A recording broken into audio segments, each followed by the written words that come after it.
Okay, let me tell you the most common thing about the JEE, that how if you wanted to crack it, so where you have to focus and which portion in which you have to do your concentration, that depends on. So how you can organize all these. So see, suppose I want to just take a concept, and that concept you have already listened. Just like I am telling you, if you went into mathematics, then you are seeing there is a sine law. When you come in physics, the same sine law you have to study in the name of Lami's theorem.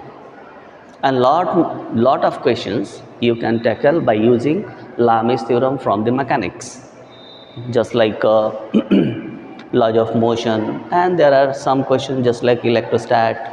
So these kind of questions that all already come in JEE.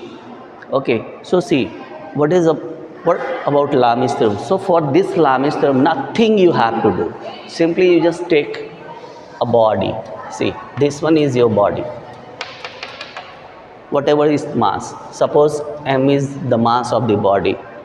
Okay, in that body there are three concurrent forces are acting. Okay, so let me act the forces. Force 1, suppose this one is your second force, and there is a third force. So let it be its name F1, this one is F2, and this one is F3. All right, so suppose the angle in between F2 and F3 is alpha. In between F1 and F3, let it be beta, and in between F1 and F2 is gamma. Okay, so at these different angles, three concurrent forces are acting, and if your body is in equilibrium, you know there are two kind of equilibrium. One, the body is at rest when the force is acting on it with different directions, and another one, if your body is in motion, so that will be remaining in motion whether three concurrent forces are acting in different directions, but there is no changes in the motion of the body. So this one is also called equilibrium of the body, right? So what happens if it is, simply if it is, okay, so if it is, so what you see, that vector sum of the forces